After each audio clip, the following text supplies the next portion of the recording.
Le 7 juin dernier, Faustine Bollard, la plus célèbre animatrice star du PAF, a vécu une grosse mésaventure à cause d'un contrôleur un peu trop zélé à bord de son train. On n'aurait pas aimé être à sa place. Les Français et les Françaises connaissent Faustine Bollard depuis 20 ans déjà. Avec certains admirateurs, l'animatrice reconnaît avoir tissé des liens très forts avec son public.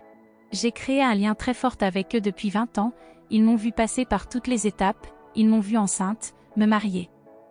J'ai l'impression de faire un peu partie de leur famille. Ils m'ont vu vieillir, nous avons une relation assez intime, a-t-elle en effet confessé. Mais cette mère de famille reconnaît quand même que cette émission est en émotion et en énergie.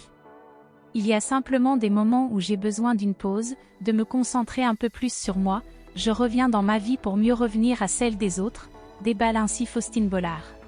D'ailleurs, sa mésaventure illustre bien comment l'animatrice vit à 100 à l'heure. Et elle n'est pas la seule à vivre une grosse galère dans un train.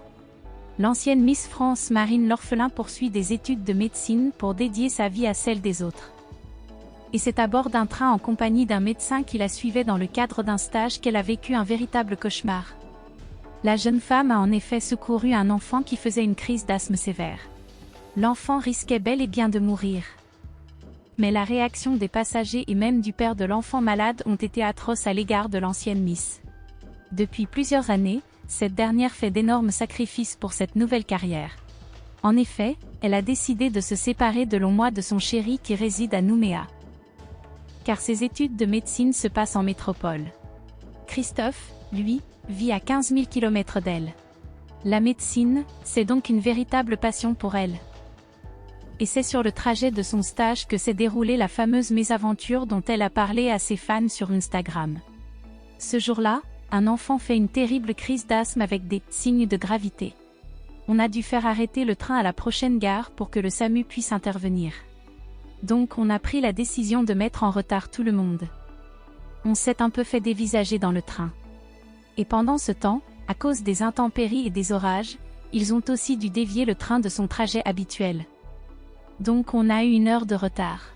Voilà pour la mésaventure, a-t-elle expliqué à ses abonnés. Mais tout s'est compliqué pour la chérie de Christophe. Car la colère s'est mise à monter parmi les passagers du train. Même le père du petit garçon malade l'a insulté. En parallèle, je me suis fait insulter par le père de l'enfant qui ne voulait pas entendre que son fils devait être hospitalisé. Mais il ne fallait pas prendre de risques devant cette crise d'asthme sévère qui pouvait s'aggraver rapidement. Il faut parfois accepter les réactions compliquées des parents, a-t-elle terminé par dire. La maman de Peter et Abby n'a pas vécu le même drame. Mais ce n'était pas moins intense. Hypersensible, elle ressent les choses beaucoup fort. J'ai toujours remarqué que je me laissais envahir par mes émotions positives ou négatives. Que je ressentais profondément les émotions des autres.